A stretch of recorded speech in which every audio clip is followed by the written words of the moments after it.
Hello, everyone, and welcome to another episode of Cosmic Tea Hour 999. I feel joyful to introduce you all to Christine Miller Beltran. I feel excited to be here with you tonight, and I'm feeling so many positive, good feelings about the conversation that we have planned to share with you tonight and everything that we're going to get into. So, I'm here with Peter. I'm here with Christine. Everyone say hi. Thank you. Hi, Denise. Hi, Val. Good evening. Yes. We have some friends here already with us. That's very nice. I always appreciate that. We have a good time. So, Miss Christine, tell us who you are, because I'm going to start telling everyone who you are if you don't. That's such a big question. I am that I am. I am a grateful. That sounds like Rene Descartes. It sounds like who? Monet Descartes. Rene Descartes. I got to look that up. I think, therefore I am. I think, therefore I am. Yes. I am a deeply grateful woman who has come through 6 decades of physical life with so many beautiful experiences, and I continue to learn, grow, and expand each day. My passion is to live joyfully and fully expressed, bringing the God-given gifts forward and encouraging and being of service to others to encourage and support them in seeing the truth and the beauty of who they are, witness their healing and their expansion and evolution as we rise together to heal and return to the all that is. We are here for it. What a great explanation. It's true. So Christine and I met at a Christmas party a year or two ago, and we have ping-ponged in similar circles since, but we really locked in recently, and we have just been having the most wonderful time, her and I, Peter, her and I, sharing and growing and exchanging messages and appreciating each other's gifts. And it was so apparent this week that we had to share Christine with you because she's been in on it all day, every day. The messages are getting stronger. The energy is so powerful. We've been talking about crystals, about where we're going cosmically, what our journeys have been like, and woo, powerful stuff. It's been really, really powerful. So, Christine, do you have a place that you'd like to start? Because if you don't, I will. Oh, I'm the guest, so I'm just so happy to be here. Fair? Okay. So there's a couple different things from the past couple weeks together that have really struck me as very, very powerful. And one is that when you and I spoke the first time, probably in a little bit, we were talking about me making you a custom piece, and the messages just started hitting my forehead, pop, pop, pop, pop, pop, and coming out of my mouth. And it was amazing to feel that energetic frequency and know all the things that you are about to embark on, and that I get to be a cooperative component or support. I get to make something to support you with that. But it led to so much more, because what it opened my eyes to is when Peter and you were speaking, especially yesterday, I believe it was like,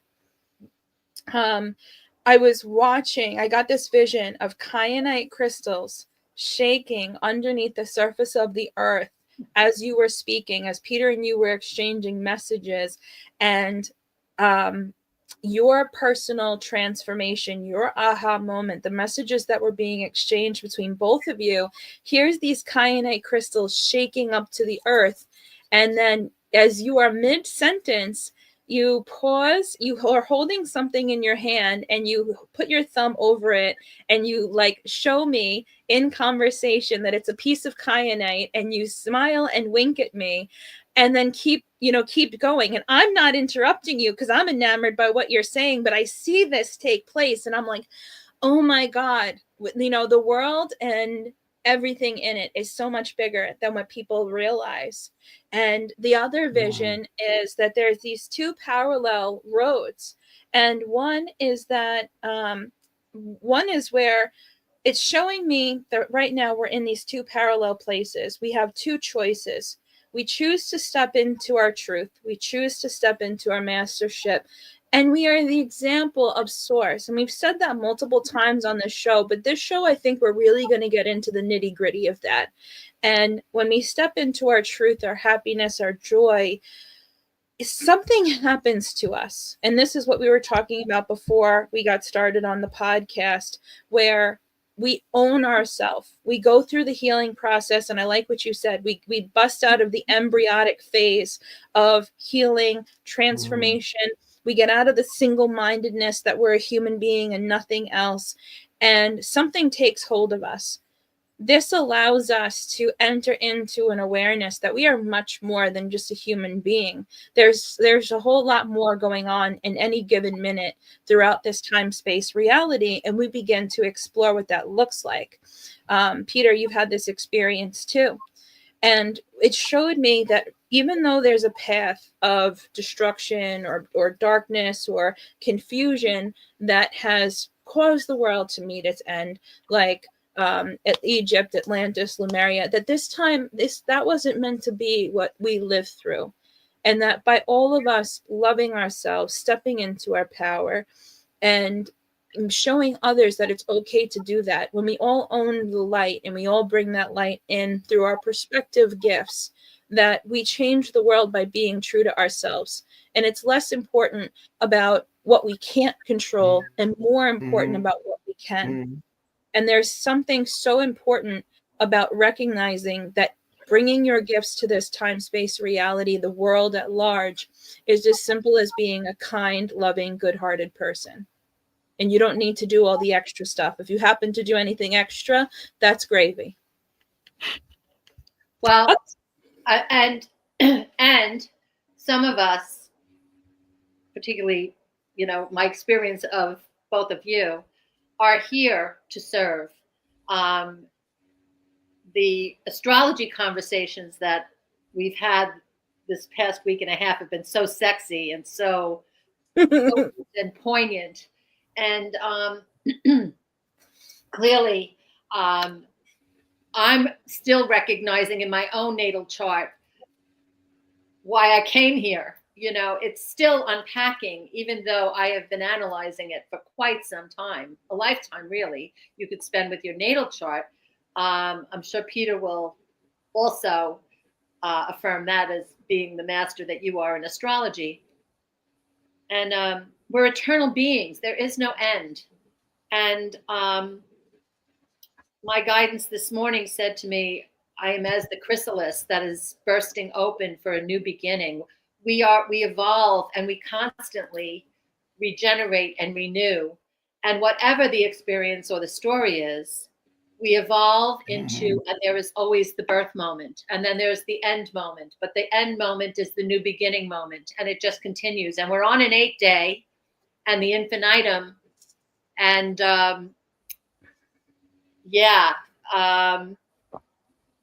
it continues. It's infinitum. So almost from my perspective, how do we conceive of infinity? How do we conceive of multi-dimensional truths? How do we do that? And it becomes really a discipline of silence and a discipline of going into the void and listening to God and listening to the divine and communing there. And that's just what I wanted to say. Mm-hmm. Peter, what would you like to add to all this? I did want. Well, Einstein, I believe, reading about his background, and Einstein, one of our brilliant physicists, had said we only use about 10 to less than 15% of our total capacity. Well, truthfully, I think for a brilliant man who had 22 neurons for every support system in his brain. He was miraculous. I don't think our brain is capable of assimilating all the knowledge that we would be presented with if we were able to understand the totality of the cosmic or the universe. And I know even for myself, I'm very humbled because of the fact that I've been studying astrology for 25, 30 years. I can't even come close to understanding 1/8 of it because, as you said, Christine, it is constantly changing. We're constantly growing.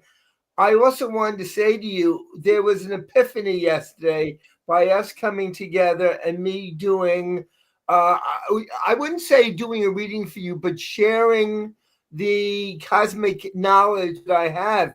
And what happened yesterday, my guides told me during our connection, we changed the world. We took the energy, we took our thinking, and we widened the cosmic realm. And they said all three of us added to the awakening yesterday. And that was part of the conversation on like the laminating goddess, the map of consciousness by Dr. David Hawkins. And he said, when one chooses to go above the courage level at 200 frequency, he's measured it, right?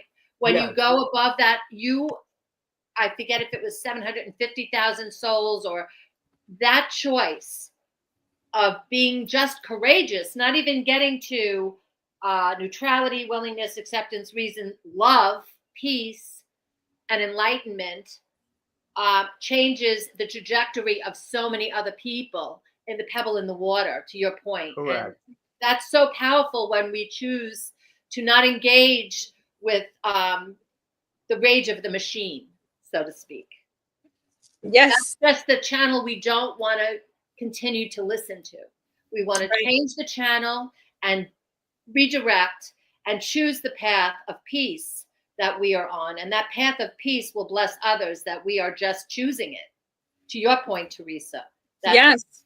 We had this fantastic, oh my God, the conversations that Christine and I have been having, or Christine, Peter, and I have been having, we have absorbed a lot of each other in this past month. And I feel blessed and happy and grateful, because when you connect with people so powerfully, so fully, and you are recognized, seen, understood, valued, exchanged, and you meet each other at this perfect level, and then you experience ascension together, it changes the both of you, or the all of us who are in on the conversation. And you know, with Christine earlier, I was talking to her about owning your path means that first you have to get out of your way. There's a calling that happens inside of us on a soul level. And our soul says, it's time. You must do your part of something. And then we receive it. Whether or not we allow ourselves to do something about it when we receive it is going to depend on our belief system, our confidence, our courage to be ourselves, our answering the call, because our brain, our ego, our belief system, our conditions can give ourselves millions of reasons why our dream isn't real, possible, why we shouldn't believe it. We can trip ourselves up and get in our own way. But what happens when something inside of us comes alongside that and says, nah, we're gonna part the Red Sea. We're gonna bridge the water. We're gonna walk through into the promised land. We're gonna hold back the water, and we're gonna live that life. We're gonna own that truth. And that's why I said tonight is about owning that path, because in order for the three of us to have become the people that we are, we have had to have that faith walk. And it's growing. Yes. It's constant. It's not over. It's every minute of every day that the ante gets higher And in order for us to keep moving with what is being asked of us, there has to be a fundamental knowledge of the truth that keeps us going, that keeps us trusting, that keeps us expanding, that keeps us able to sustain the energy that allows us to create the impact and changes that we do within ourselves, in the people that we associate with, and then therefore by association, the world at large in this planet. We are all responsible for it. We're all neighbors. We're all walking each other home. And we will get in our own way. Wherever we are in our soul's evolution and journey, we are having a human experience in this physical earth school. Even if we are, we could go on a mountain and live somewhere, that would be good, right? If you go and do that and you're monostatic or whatever they call that, right? Then you don't get the interference necessarily, right? Because you're in the void pretty much all the time, and you're able to access the silence. Where we live in Long Island, New York, where Teresa and I are, and Peter, I know you're up north a little bit more, but there's so much density, there's so much energy. And Teresa, what you said, I just want to say, when two or more are gathered in my name, there is love. When two or more are gathered, we are a mastermind. When two or more are gathered, there is a connected heart and connected divinity. But God is, and no, not but, cancel, delete. And God is the doer of all things. God is the doer. So Yes. We do not do. We serve, we listen, we allow, and we get in alignment, and He creates the path. And, many of us have not had have had a traditional upbringing and a lack of understanding of that divine truth that God is the doer. So even though we're only using 1/10 of our brain, that's okay too, because He is the master of the universe. God is in charge. And that's why I always say it's an inside job. The more disciplined we are in going into the void and going into silence and listening, we can pray, that's speaking to God, but listening, emptying ourselves and just being the vessel. And they're waiting for us to do that on a continuous basis. And the more you work those muscles, like, you need to work those muscles. When you work those muscles, I said to Teresa, I just sat down here with a pencil and a pad and I just started to write. And this information started to come through. I wasn't in a deep meditation. I meditated this morning, and it's been a very powerful day. And to your point, Peter, and to Teresa, there's been it's like you push the boulder up the hill, and then all of a sudden it starts to cascade down. Something magical, Spirit's here. Something magical happened with the connection of these three hearts. And I'm so grateful to both of you, because I have been forever changed. And I know this. And it's been prophesied that this would happen. But there's a moment when you know that now there's that pivot moment. Mm-hmm. And then you feel it. So when those limitations come up, and I said this to Teresa, you have the ability to say, okay, but I understand. I have a new level of understanding. And now I get to choose from this place. Yeah. Yes. And say to yourself, great job. Great job. Thank you, God. Great job. Listening to God and allowing yourself to move through all those experiences, the karmic cause that you came here to do with your soul, the painful moments, the mess enders, and gratitude for all of them and their role in our divine healing.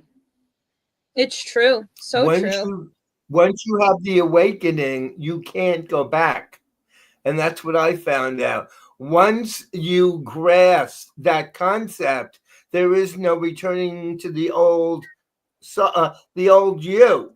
Nor would we want today, to. Exactly. Nor would we want to. Exactly. But I find, and this is the truth, I find at times when I meditate for an answer, it isn't always given in the time that I want the answer. It's given at a later time when I'm ready to hear the answer.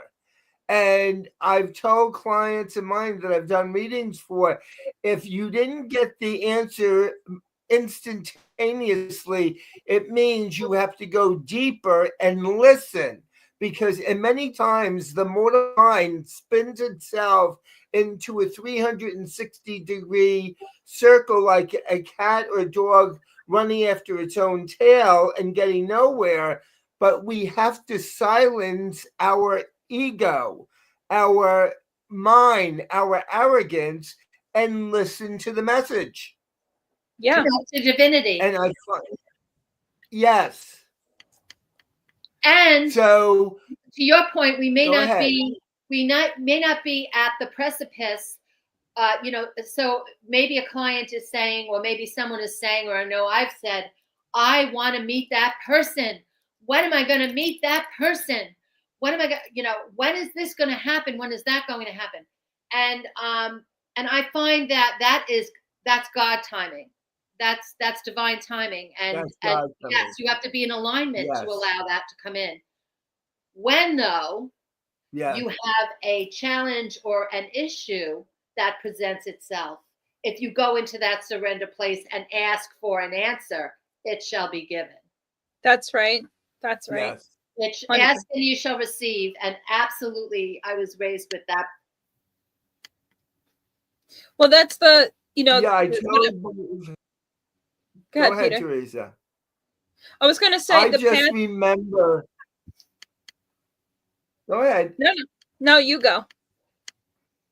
I remember over 2 years ago praying every night, God, present me with a highly evolved soul that I can teach and they can teach me.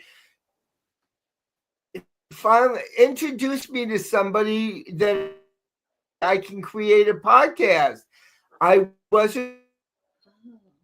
And then through a mutual friend of ours, I was told to listen and to learn, and to listen and to learn. And they said, we're bringing somebody in on our time, not yours.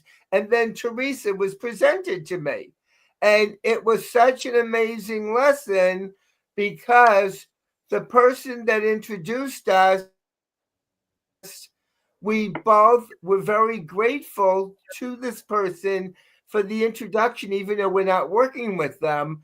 But I realize every single day when people are in such a rush to expeditiously problem, and I said, but what lesson have you learned? I don't want to wait. I want it now. And I said, if you haven't learned the lesson, you're not going to have the awakening.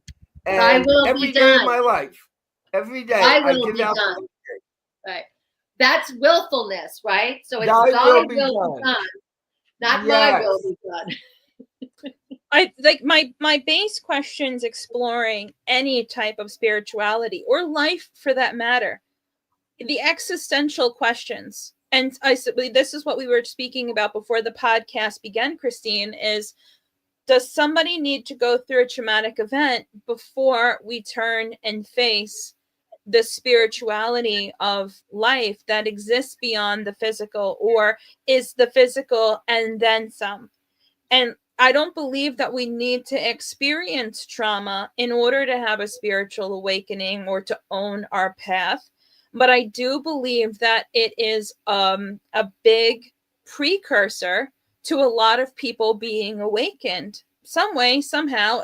I don't necessarily want it to be that way, but it's what I have found, that people who have gone through different things, they're more open, they're more predisposed, they've been more open by life, and because they've been challenged on such a personal level, they are kicked into what does life look like for real. We have some people, if they are allowed to have the luxury of living in the physical reality and believing that that's all there is, my house, my partnership, my job, my life, my business, my children, and it's all physical, then they have a very rude awakening when something happens that's outside the physical, because they don't necessarily know how to process it. But when someone has gone through situations, or has the predisposed veil open without necessarily going through trauma, there's a question that says, well, who am I? Why am I here? What am I here to learn? What am I here to do? Is this all there is? And why does it work this way? I feel this something inside. And all three of us that I found, and a lot of people who are here listening, there's been a feeling of, this can't be all there is. I feel something inside. I feel different inside. I feel like a different person than what this world is asking me to be. There feels like more. And when we go through things, we become very not bashful about questioning what more could there be. For me, my experience is walking into a desert out west. I was always spiritual, always metaphysically inclined, worked with crystals my whole life. Crystals led to astrology, led to energy healing, led to religious theology, led to a whole one. But me really having my coming to source moment, meeting my creator, is walking out into the desert and saying, hey, I don't know if you're real. I don't know if you exist. I don't know if you're there. But what I know is that I hear things and know things about people that I don't understand why I know that. And it's not a problem. It's just part of who I am. And I don't understand why I am that way. And I meet other people and they are not that way. I need, I'm meant to be here. This is a new place for me, and I need a place to live, and I need a place to work, and I need to be on my path, and I need guidance, and I need these doors to be open for me.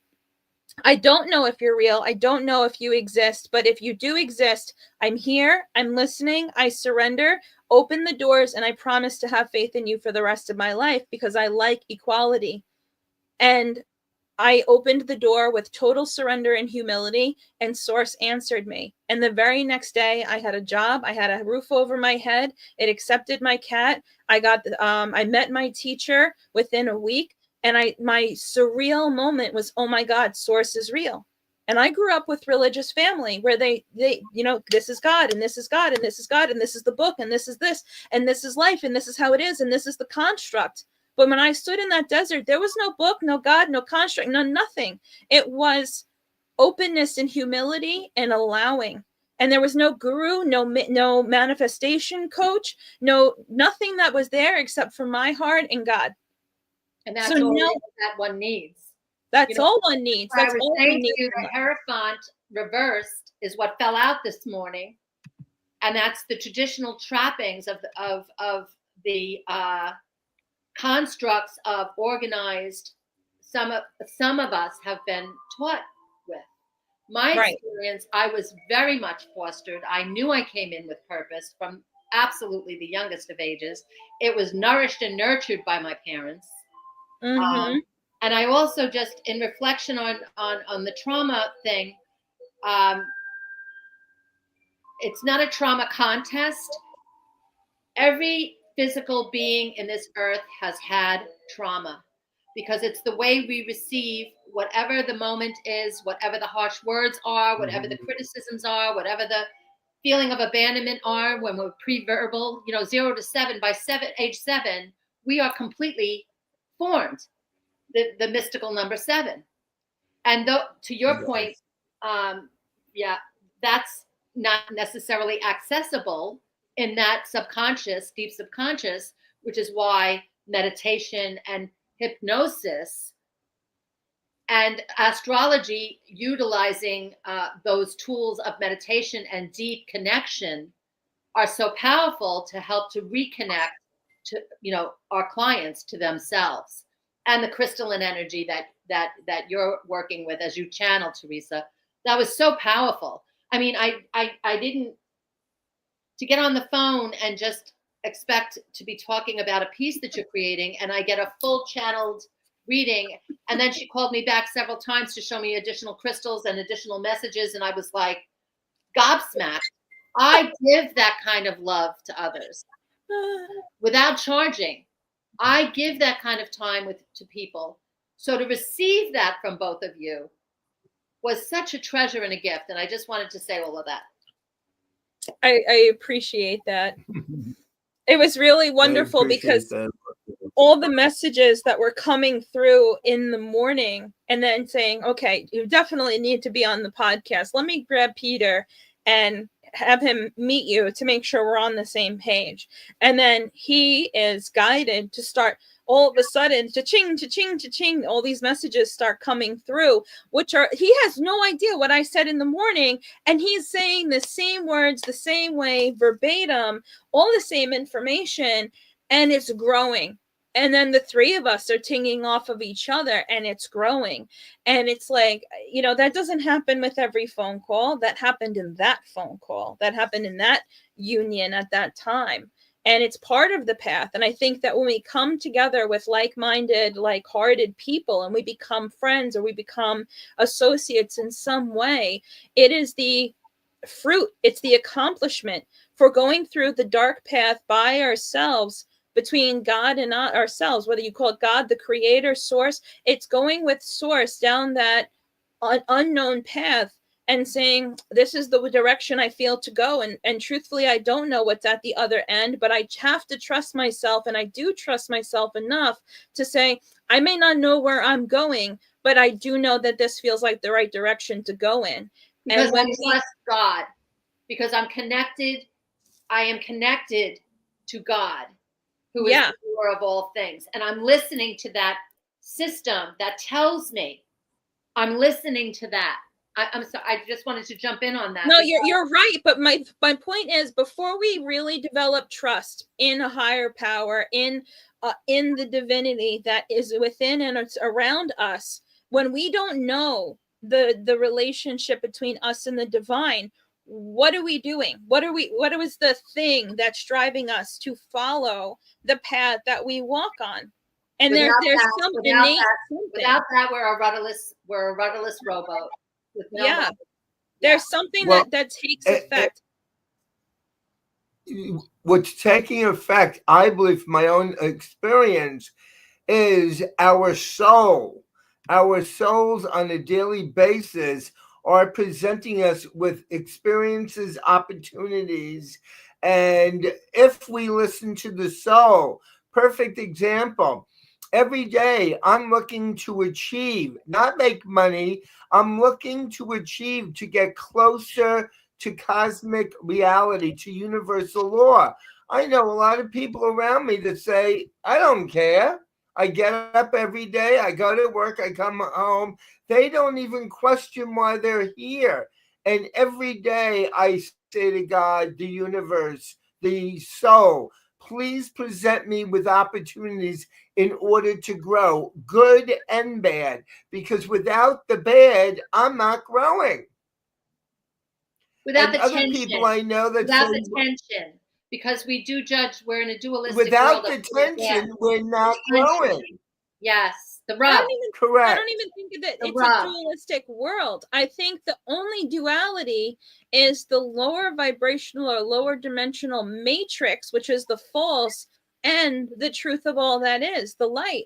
And I feel like so many people, and this is, exciting. This is what we were talking about prior to the podcast, where we were saying, spiritual bypassing. So we were saying, okay, here's duality, and this isn't really even duality. The conversation was between me and this other person was, you can't be happy all the time. You can't be positive all the time. Somewhere, something is going to trip you up, hurt your feelings, make you feel some sort of way. And my response, and they said, if you are happy all the time, or someone who walks around like you, who is happy all the time, must do a lot of spiritual bypassing. Delicious conversation this is. Actually, it's not a lot of spiritual bypassing. It's mindfulness, because the part of us that perceives what is going on in our outside world is creating a perception.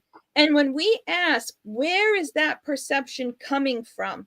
Who inside me wants to react to a situation? Who inside me wants to be angry? Who inside me wants to be sad? And we have the question, who am I? Who do I want to be? How do I want to carry myself? What are my values? And those two places merge together. What you begin to develop is emotional intelligence to say, when somebody is not so nice to you, you can hold space for them. When somebody is feeling, it is not a great, not being a great person to you, you go, that's okay. I've been there. In order for me to recognize it, whether it's a past life or this life, I've been somebody else's villain. Somebody's been my villain. We all take a chance on this roller coaster, playing all these different roles. And when I meet you with compassion and understanding and honesty and transparency and love, and to respond and to listen, why do I need to change me to connect to you? If that's where you're at, that's where you're at. And it's not about spiritual bypassing for me. It's about loving me enough to understand who I am and holding space for you to be who you are without me needing to change the vibration that I'm on. But when you do that, and when you when you do that, when you come from that place of centered love, you are changing the other. Because that's the vibration, that's the channel you're on, and that vibration is so healing. And it's okay if somebody comes at you in a very aggressive way to have a moment and to have a reaction to that. But emotional and spiritual maturity supports us to be able to go into the self, recalibrate ourselves. If we need a moment, we get to do that. If we need a moment to punch a pillow, we get to do that. Jesus threw the tables over in the temple. I always say that. Sometimes getting pissed off is totally flipping okay, because it creates a moment where you can create a change. Right. But I also think it's how you get, how are you getting when you're getting there? If we let everything trigger us and we give it a pass and say, it's okay for me to be triggered, then what are we learning? And it all depends too. What did our soul come in to learn? What did their soul come in to learn? Yes, Peter. I recently had somebody say to me, 3 people, what happened to you? And I said, I don't understand the question. You're not the same person you were a couple of days ago. What happened to you? And I said, is it a good change or a bad change? And they said, you're not as intense. You're allowing things to happen. Why don't you come to my level? And I said, what is it about me right now that you would say that? I want to be at the same level? And it dawned on me, I'm going up, if you want to call it up. I'm aspiring to a different level of thinking and behavior. And that individual recognized it. 3 people said it. And I said that I am growing. I said to them, I've been through where you are, and you still want to be friends with me? Absolutely, because if you can achieve that, I can achieve that. Yes. When I go out and I wish everybody a wonderful day, people crave that energy. Right. And Lord, make me an instrument of your peace. You're describing peace, when Peter. we go out into society. The reason we have people watching the show, people, they want it. They crave it. I just said that to Christine today, because I went out and I was walking around the couple towns handing flyers out for Feast for the Soul. And I said to Christine, as I'm walking down the street and I'm seeing how people are working, how people are living, how they're interacting with each other, how they're willing to interact with you, and how they take in what energy you're putting out. And it's such a smorgasbord of reactions and responses. And some people are like, oh, this is great, I'm so excited, and thank you. And some people are not so kind and they're dismissive, and this place has great energy and this place not so much. You can see that people talk, and I was thinking about this as I'm walking, people talk about the epidemic of drugs, the epidemic of drinking, the epidemic of finances, the epidemic of, And Abraham Hicks has this really great phrasing where she said, the more we focus on something, the more it's going to grow. So the more we focus on the problem, the further away we get from the solution. And what I'm seeing as I'm walking down the streets is that the biggest problem is not those things. The biggest problem is the disconnect between us that allows for these things. And when we connect to ourselves, when we connect to our creator, when we connect to each other, when we connect, that is where we find solution. That's where we're able to talk about it. When we can be the safe space for ourselves and the space for others to be authentic, that creates solutions and miracles and expansion and beauty beyond where the eye can see. And that's what we do here on this podcast. That's what we do for each other. That's why we have people who watch with us. And that's why we're inspired to provide. There was something inside of Peter and I that said, we want to connect. We want to share. And this podcast wouldn't even be a podcast if there wasn't an echo back from the people we're landing on saying, we also want to connect. We also want to hear what you have to say and have this place where we come to, because people are craving connection, and they're all over. It's all over in different ways, but how people are creating it or seeking it or allowing for it, that's what's going to create the difference in your reality. Absolutely. There was another element that I wanted to bring to you that I have not mentioned, but I realized when I let go of the masculine side of me, and I don't do it all the time. When I let go of the masculine side and I tune into the feminine side, the yin, the yang, my awareness, my third eye opens so much more because I'm allowing myself to connect with the female side of me.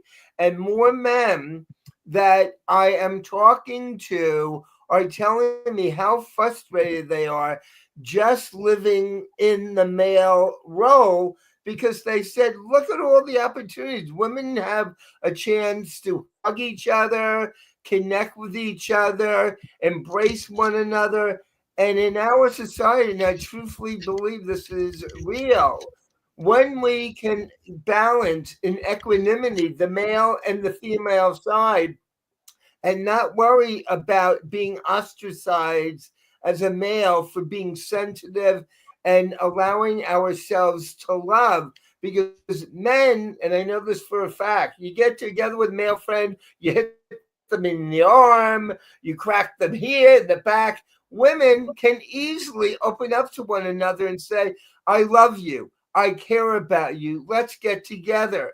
And I think what's happening in society today, more men are realizing, I'm tired of living my life like this.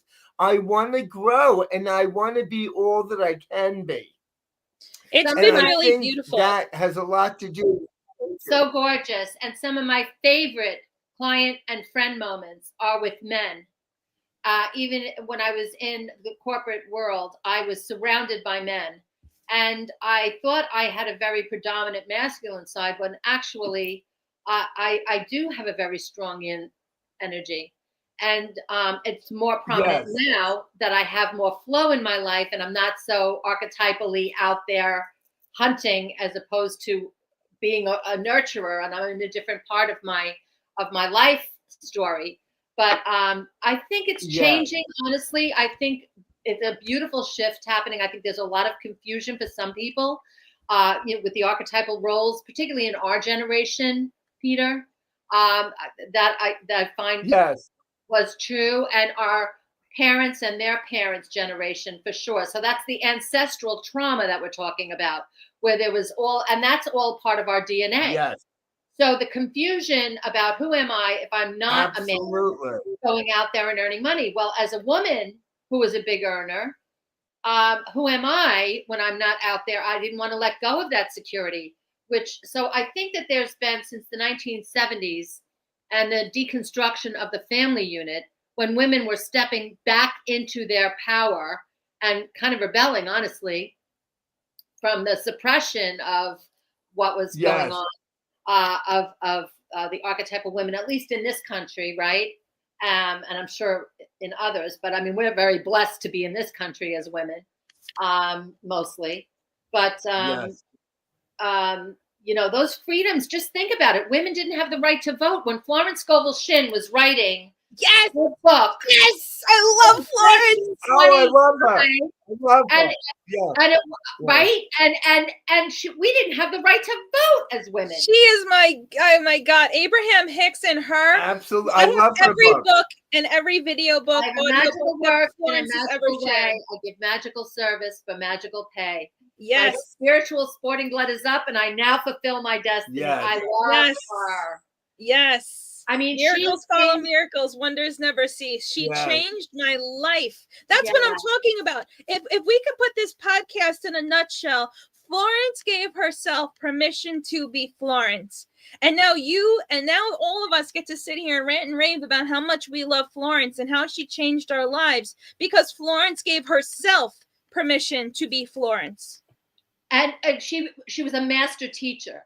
She was a master teacher in dense New York with these archetypal men, and I can guarantee you that men were in that audience. It wasn't that men were in the audience, but that's why her work also got swept under because she was a woman until it reemerged later. But then, and it's funny because Really? I took her work. And I tried to, when I was really in the season of like transforming my own psychology, I took her work and I was making myself voice recordings of her work to impression them into my mind. And what I learned by doing that, what was that? The affirmations, right? The affirmations. But what I learned by doing that process is that even the energy of what she says was different, because when I recorded the same exact words to listen to them by myself, I didn't have a matching frequency in my words, a matching energy in my words, because the confidence, sureness, and security that she had goes to the person who's listening or the person who's reading, and they're picking that up, and that is creating the change that is inside of you when you're on the receiving end of it. And when we're in that alignment space, when we're connected to our creator and our truth, that's the same energy that we give out when we correspond with others. So when we give ourselves permission to be our truth, then we give others the permission to be their truth, because that energy is contagious and it's gorgeous and it's sexy and I love it and I'm here for it. And I'm glad we're all here for it right now. Now I want to make a point about this. Maybe this is me. I love books. Us too. And Jim Rohn said the 3 things you leave behind that are your legacy are your journals, which we're all voracious writers. Pencil is even more powerful, right? Journaling and automatic writing, or just writing, and not just journaling feelings, but there's information too in our journals. It's a record keeping, right? And our library is the final. When you walk into someone's home and look at their library, it speaks about what they have ingested and what they have part of their being. And I will tell you, reading has and there were early wounds for me in this department. Not that I was no learning problems, but I had attention issues. Because I was programmed, there was some wounds there. So that's why I talk about trauma. I was told one thing and it wasn't true. So I read voraciously, even as a young person, but I had to be interested in what I was reading. Plus, as an actor, I memorized lines like a badass. I mean, I had no problem with memorizing my lines, of retaining them. There was nothing wrong with my, retention. But the thing is, reading is such a gift. And in addition to meditation and connection to the divine, reading things that fill your cup and your soul and your spirit. Yes. Reading like Eckhart Tolle, The Power of Now, As a Man Thinketh, James Allen, in the 1930s, right? Think and Grow Rich, Napoleon Hill. There is wisdom within those pages. It took me 4 or 5 times to even be able to read it. And listening is one thing. Reading is completely different. Yeah, reading and taking notes on the Really? information. So that way you could see not only what you're ingesting, but as you're on the paper, you're reading what stuff was in my vessel prior to reading it, that upon reading it, now I'm having a cocktail with. I'm meeting my shadow side in real time, or I'm meeting my high self in real time, allowing myself to have this beautiful transformation where I let me grow. I get out of my way, and this is exactly what we're talking about. And you talked about integration. So Yeah, the choice to integrate wisdom, we get to filter it through our channel and say, does this work? Does this speak to my soul? Does this speak to my heart? We are not all wired the same. We are not all on the same channel that we're going to love everybody we're meeting. Some people will, there may be, a tension or a vibration there. We could explore it or not explore it. That's okay. Because put your focus on what you want to put your focus on. And when you're filling your cup, what I do is just read a little bit every day. And that's one of my 5 things that I do every single day, because I'm filling my cup with that wisdom. And then I do a lot more reading than that. But the thing is, that wisdom takes over your mind. It takes over your being. It lifts your spirit. It gives you the wisdom. And it also gives you the ability to be able to be well read, to be able to share with other and say, you know what, perhaps you would want to explore this fabulous work. Florence Scovel Shinn, The Game of Life and How to Play It, and her, her total works, or the Abraham Hicks and the complete collection. I did my my thesis on that was one of the books that I did, and it's like this thick. And you read that wisdom, and you're like, oh my God, my mind, boom, boom, boom. I just take a highlighter. It takes one sentence to change your life forever. It does. And when you continue to have those nuggets, right now I'm finally, after having it for 30 years, reading A Course in Miracles. And let me tell you, I'm ingesting it very slowly. Oh, The Course in Miracles. What a book. Oh my gosh. I studied that for 3 years. I think you could study that like astrology for the rest of your life, because it's just, it's beyond the Bible. And it's infinite wisdom that was channeled, and it's, and I'm meeting myself in it, because there's some tension there, I got to tell you. What have you learned from the Course in Miracles that you will share here with us as we're ticking down to our final moments of this podcast? Love is the answer. Me, you're asking? Or I'm asking both of you, but Christine had the Course in Miracles, and then it's your turn. Love is the answer. And also, everything is meaningless that we are looking at. It's only the meaning that we assign to it. The only truth is God, and God is the only truth that is. And we are God, and God is within, and everything else is an illusion. That's right. That's 100% right. Peter, what did you learn from A Course in Miracles? I learned that we come into this world connected with over 7 billion people. Now, The Course in Miracle, I believe, was written by 2 doctors. One, I think, graduated from Columbia University. And as I read through The Course in Miracle and I studied it, I had a physical healing.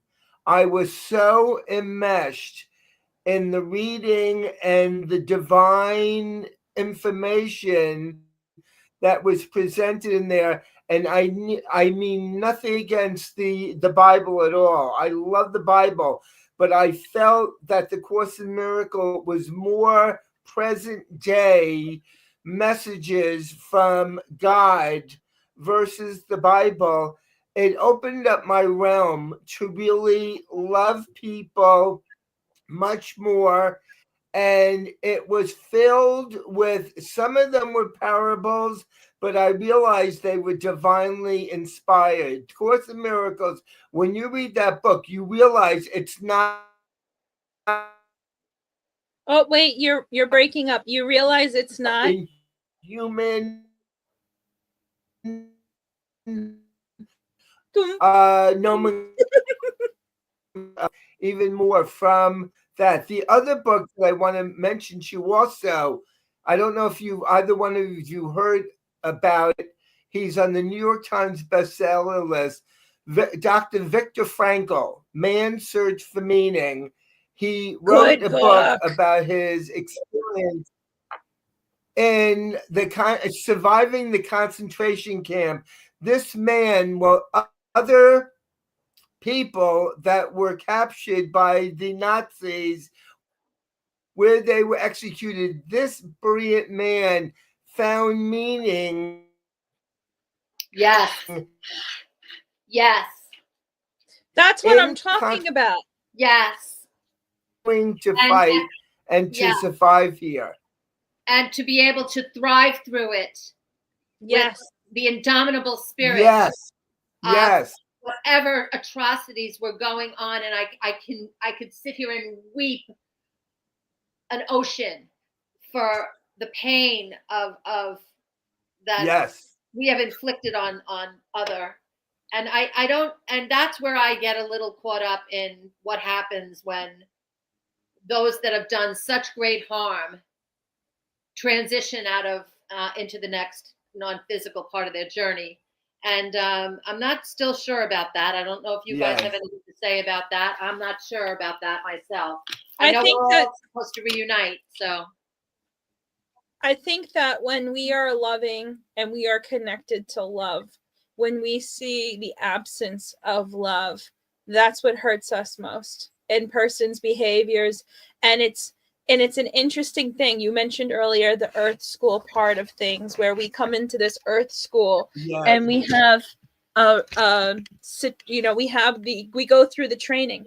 We come from the higher realms, the light, in order to understand what this place is all about and different energy. We don't come here from light to this place. When we were all born into it, was not entirely made of light. A portion of it is and a portion of it wasn't. We came in to bring the light. So my understanding of it is that we're going to encounter what is not love. We're going to encounter what is the absence of love. And as a loving person, that's going to be sad. But what are we learning here? We said the word school. We're learning why love is important. We're learning why universal law matters. We're learning about the value that we bring to the table by being in alignment with our truth. That's what we came here for. This we came to learn to love ourselves too. In part, this Earth School is transitory. It wasn't necessarily a place that we came and stayed forever. It was a place that we visited, and we get to determine how long we visited. And we're on the precipice of a time where we may be living longer than 100 years. We could lengthen our telomeres, or some kind of beautiful experience could happen. We could start living till 800, 900 years again. We don't have to fall in these constructs of I'm this many years old and I'm this kind of life. And we prepare. We're so on the wheel of life that we're as soon as we turn a certain age, we people are telling us, or we're telling ourselves, how we have to live and what that needs to look like. Fungats to that. That's not who we are. We used to live to a couple of 100 years, and exactly. We didn't have language. We were telepathic, and we used to think what we wanted, and in panacea, and it instantaneously unfolded. Yeah, I know I was there because I'm that kind of girl. As soon as we give acknowledgement, as soon as we give credence to the belief, we give our power to it. And if we don't want it to be real, then we have to stop fueling it with our power and energy. That's where we're at. Yes. That's the cutting edge that we are living on right now. What do you want? And then use your energy, your power, your belief, your trust, your love, your kindness to feed that instead of what you don't want. So as much as Source is our provider, Source lives within us to provide that world through us recognizing that it's not just Source's power coming to us, it's Source's power coming through us. Absolutely. And we're there right now. But this is the time for that. We have to re-educate society about also taking better care of our temple, and by taking care of our temple and the physical body that we were given as a gift, if we start feeding in positive ways, then we can live as they did in the Bible Okay, a couple of okay. 100 years. Well, that's why Okay. it's true. It's so true. It's so true. Okay, so my curiosity is because we've all at this point experienced each other's gifts. Christine, yeah, what was your takeaway from the way that Peter channels or reads or shares? Because I'm curious about that. We didn't get to talk about it yet. That is the heart of what I choose to do and to do for the rest of my days, to utilize astrology and the gift of and the art of connecting through hypnosis, the art of hypnosis, to the subconscious mind of any client, or yes, a client that's coming to me, right? But to utilize astrology as a tool to share and allow for the unwrapping for another to recognize who they truly are, and to reveal any self-limitation. I've had clients say to me, I always thought I was this. I thought I was a bad person. I thought I was lazy. I didn't realize that I'm wired in this way, that it's difficult for me. That doesn't mean I can't do it. So I'm leaving here with this renewed hope that I can do X, Y, and Z.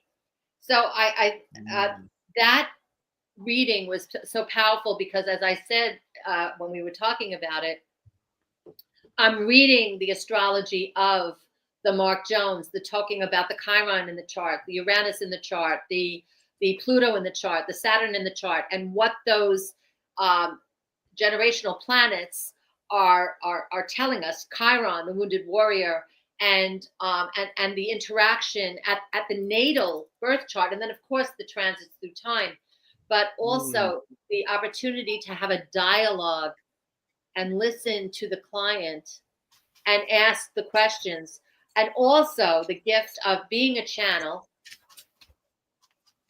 and having your guidance team and their guidance team work together to facilitate the truth and the connection of who they are. It's so powerful, and that was such a gift to me, and it was spot on. As you're doing that same work, Teresa, and so it's and that's what I said with the crystalline energy that you're working with, creating pieces as you channel and bring forward information. It's such a healing moment to be seen, to be witnessed and seen and observed with such tender care and love. And that's the work I want to continue to do. So you've both been a tremendous blessing. Very well said. Thank you so much for the blessing of your gifts. Peter, what was your experience with Christine?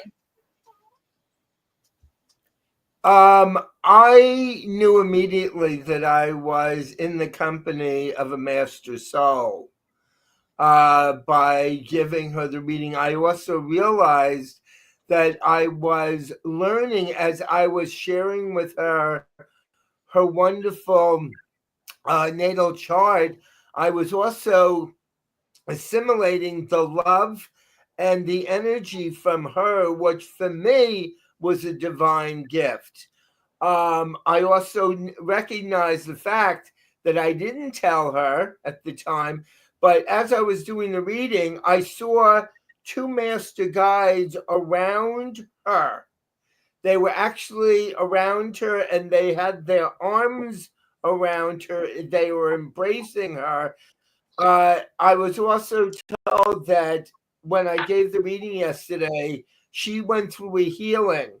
They said to me she went through a healing from the gratitude that she expressed for the reading, and that healing is going to be manifested in a change of behavior for her. And she's a very old soul from Atlantis, she's got portals connecting around her. When you have three master guides around you, it means that you've done it, you've been there, you're going places, and she is a blessing to me because she is so amazing with the teachings and her studies that I felt blessed to read for her. Mm-hmm. My goodness. I know.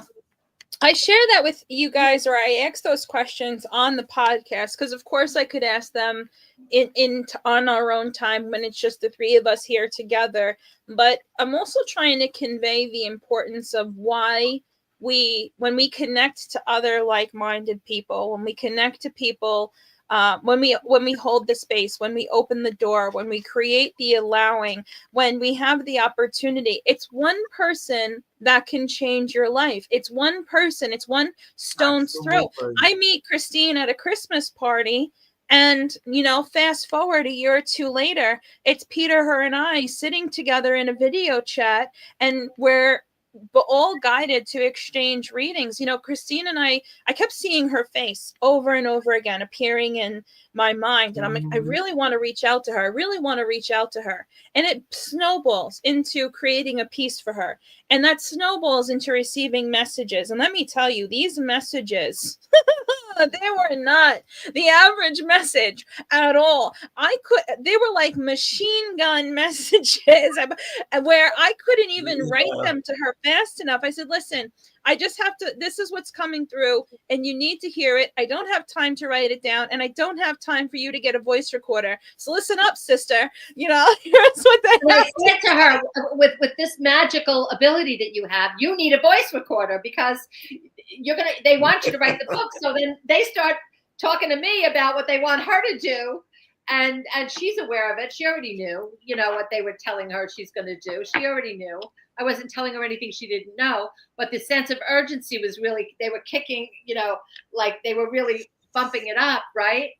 I felt like it was like, Yeah. and like and that's part of what inspired the podcast to begin with, where I said, own your path, because the messages by you saying, okay, I'm guided to get a custom piece.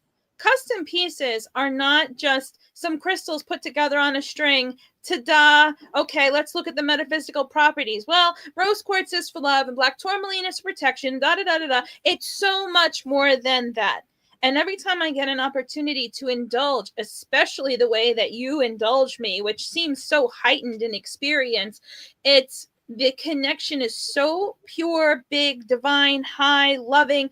It's like a waterfall that cascades through because the reception is open so strongly that it's like, okay, now that you have your attention, ba-dum, ba-dum, ba-dum, ba-dum, and all of the pieces. So, Christine's in the middle of doing a lot of writing and studying right now. She's earning her doctorate, and there's so much that she's about to unfurl. And all the messages that came through were powerful, big stuff. So it was like, I had no idea these things about her prior to her even talking to me about a piece of jewelry. And now all of a sudden, it's more like, let me just drive it home too. It's so much more than jewelry. Sitting with someone, tapping into that channel state. Who are you? What are you in the process of doing right now? What would you like to receive this crystal pattern, coding, experience, support? It's crystalline support on something wearable. I don't even want to call it jewelry. I'll call it jewelry because it's pretty, or we wear it. That's the name for it. But it's so much more than that. And then, okay, so now all these messages. With your website, and I've read these, I see all of these testimonies about your jewelry and how it's healed people, how it's changed their aura, how it's shifted their energy. It's got to be in the book. It's got to be in the book. She told me. Yeah. It's got to be in the book. I said, you need client testimonials because the stories to get out there that people understand what you just said is so imperative. Absolutely. Because they don't understand. And there are many people working with crystalline energy that don't have the gifts to the level that you have. They have gifts. Everybody is giving. It's beautiful. Make me an instrument of your peace. Gifts. But this is divine. This is divinely sanctioned is the words I'm hearing. Divinely sanctioned, this coming together. And so, we were really masterminding without initial awareness. There was a connection and an attraction point, but then it started to unfold. And that's how it works. She's like, you're going to write a book. I'm like, I'm in the middle of writing a book right now. And she goes, not that book, this book. Different book. Yeah. Let me tell you what you're going to do. You're going to write a book about your experience with crystals and the people who have worked with you with your crystal gifts so that everybody can learn crystals in a different new way. And I was like, I never thought of that before. She goes, well, that's why they're telling me about it. And we start ping-ponging back and forth. And that was such a big download for both of us. There's so much expansion. The level of trauma out there with people is to think that everyone has experienced trauma, and so many people are walking around like what you said, what both of you have said, and it's like a zombie apocalypse in some cases. Peter, but you were saying that there are people that just don't care. It's not that they don't care. They've disengaged from their own divine authenticity and their truth, because they're in the zombie apocalypse, because it's safer to stay there in that cocoon of correct. Nothing. It's too much coming in, because they haven't worked. How do we learn to connect? That is driving the pain. It's too much pain, and that is why all of us have ways that we anesthetize ourselves. All of us do. I don't, whatever that. The three of us, the guy just said, we are all three connected to the Lemurian world. We are all connected to the Lemurian world, and we've done healing, and we're here. The guides right now, I've got two guides that are Lemurian, and I've got Pleiades here. They are all here. It's not that we're waiting for them to come. They're here. I hear them and I see them. They're coming in energy Teresa, first. The energy is definitely coming in, without a doubt. And by the way, they just said to me, we're going to be the three of us are going to be writing a book together. I don't know when, but they just said a book is in the process. Woo! Collaboration. Yes. Ooh, you know what? Collaboration. You two are the prophecy that I've heard about 2 or 3 times from other people, and also that I've been seeing in my own readings. Okay, break that open. What does that mean?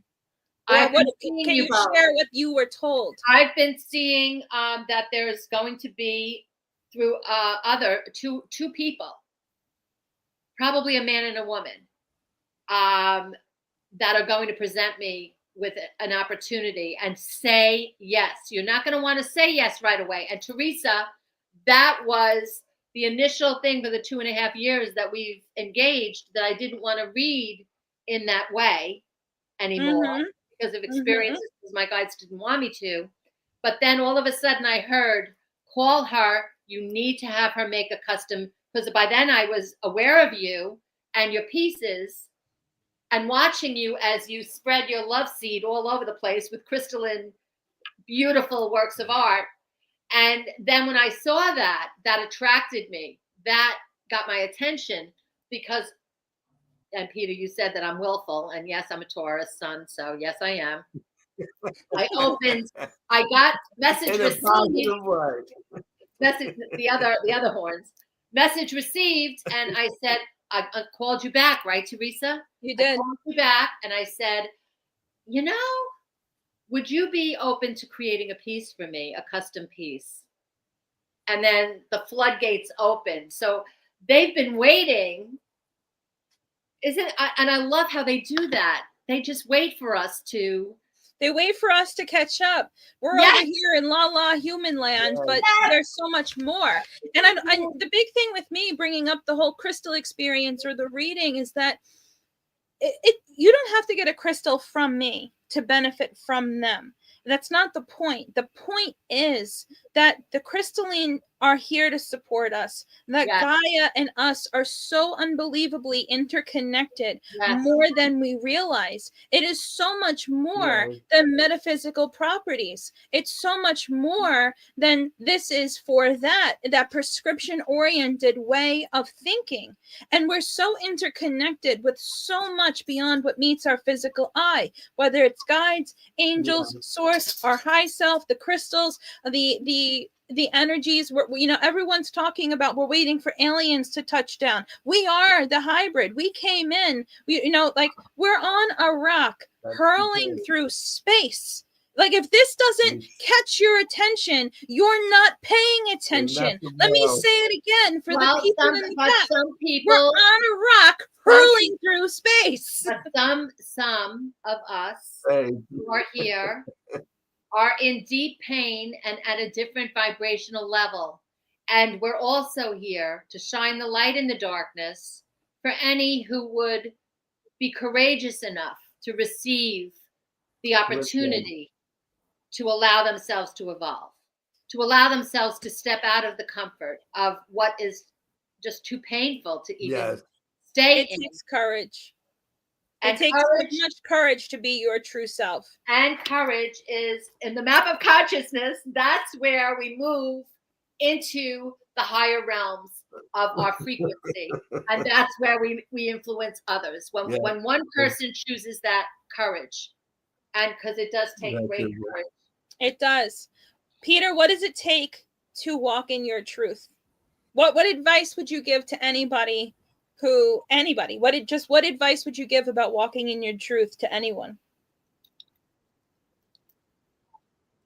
Walking in your truth, I would say at the beginning, you're going to go through a lot of physiological changes, emotional changes. It feels uncomfortable. It feels strange.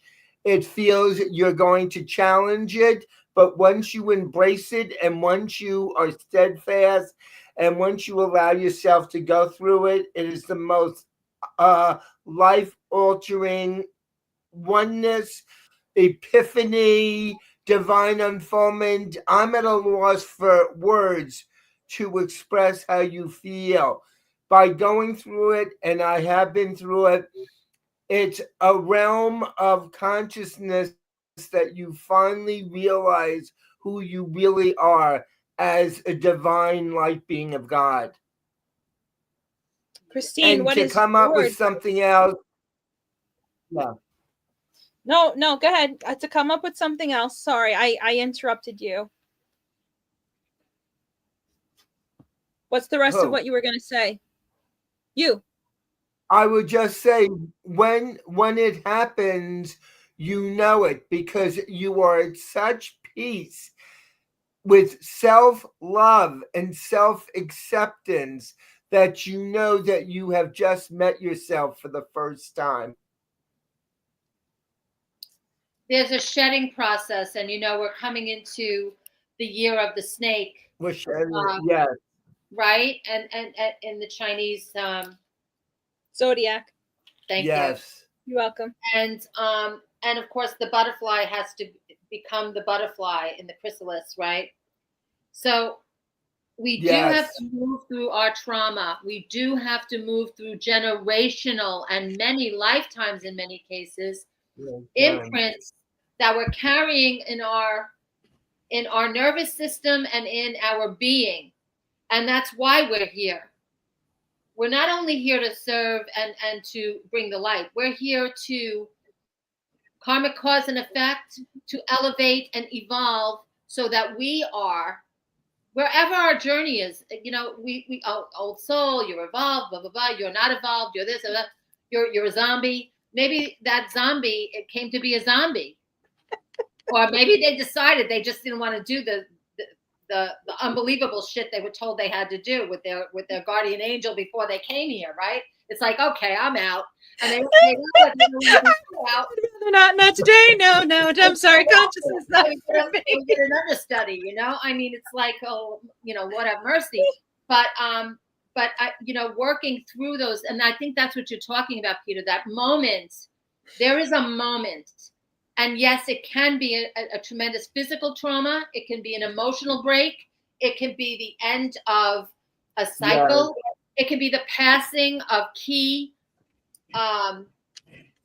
beings that you've shared the life with.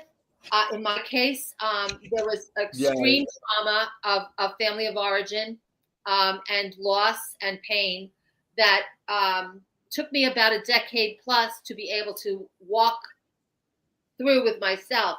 But in that pain, the pain is the teacher. That's the Saturn, right? The pain is the teacher. The Pluto wants the transformation. It's the Chiron, the Pluto, the Uranus, the Saturn. It is all. And we're coming into this January 29th with all that Aquarian, Uranian energy, right? In the houses of self and the houses of transformation, where the collective is looking to transform. Mm-hmm. And we're little telepathic transmitters to each other. So be in your truth. And this was my I did this morning with the January 29th new moon coming. Love yourself. It's just you. You're here for you. You're not here to fix your husband or your wife or your kids. You're here for you and God. You're here. That's why you came. Yes. Everything else is you being an instrument of peace, an expression of the divine, the all that is. And that's a mission and a quest. Yeah. And should you choose to achieve it, but you cannot do it without being in the divine truth. So you must recognize what your beauty and your we're moving away from the primordial part of ourself. We've learned the lessons from the primordial energy that we go back to during the caveman times. Yes. And we're evolving into a purely spiritual being without the primordial sense. We've already learned what we need to know. We have to understand too. And the primordial part of the greed. Yeah. I mean, we have to understand too, as far as primordial energy goes, that the things that we do on a biological level were rooted from that primordial energy. Survival. Feel, I gotta eat, I need a roof over my head, I need a mate, how am I gonna live? That's where survival is encoded in that reptilian part of our brain, in our DNA, in our cells. That's right. And as we change, something to your point that I wanted to say to you earlier, Christine, is that for every change we make within us, it is a ripple effect that happens outside of us, the world at large. I tell people all the time, we didn't see Buddha on the shelf at Walmart until 10 years ago. You had to go to a specialty shop, a religious shop. Now we have these little catchphrases, good vibes only, on somewhere where you don't expect these things to be, because the earth has changed. Because for every independent change we made, the independent change became an impact in the collective, and the collective reflected it back. And for every change we make internally with ourselves, the collective echoes. So it's not just about being a receptor to the collective. It's also about being a creator to the collective. And I say this when it comes to feasts too, or other things that we do. Sometimes we struggle to integrate into our society, to know what we are here to do and be, because we're here to do and be something that has not been done yet. That was the sentence that changed my life. Those exact words. You're here to do something that hasn't been done yet. Own that and be comfortable in it, that you came here to carve a path. And when you think about George Washington and Theodore Roosevelt and the Wild West, going out into these mining things, or the world, all these people that were willing to be trailblazers. You are the trailblazer. Being the trailblazer to an unknown territory is not always going to be easy. But if you understand how strong you are, I promise you, with determination and trust for yourself, love for yourself, when you hold on to the vision of the seeds that are encoded within you, you will reach that place. That's what you were created here to do. Yes, and we are blending back to that magnificent energy that we call Father, Mother, God. Mm-hmm. Bringing heaven to earth. Yeah. Exactly. We're bringing heaven to this earth. Yes. And I, unfortunately, because I've been interrupted 3 times by a family member who I have borrowed the computer from. No worries. But I have to leave. But this was wonderful. I really wish everybody would in the archives watch this, because not only are the three of us growing and we're getting there, but to share this with the world, this podcast was beyond amazing. Oh, wow. I'm just so grateful for this whole experience. And make me an instrument of your peace, Lord. May we all Yes. be in peace and choose to love, because that love is the answer. Yes. Love is all love is all there the is. only Love is the answer. Those who live That's in right, love friend. know divinity, and divinity is something that we truly are. So give yourself a breath tonight. Give yourself grace tonight. Give yourself love tonight. Give yourself patience tonight, and be able to sit with yourself in a silent moment where you connect and you can find the something, whether that something is joy, that something is a solution, that something is comfort. You are loved. You do matter. The things you do matter. The choices you make matter. And you bless the world by simply being here. And on that note, this is the end of our episode, and we will see you next week on Cosmic Tea Hour 999. Good night, everybody. We love you. Love you. Peace. Thank you.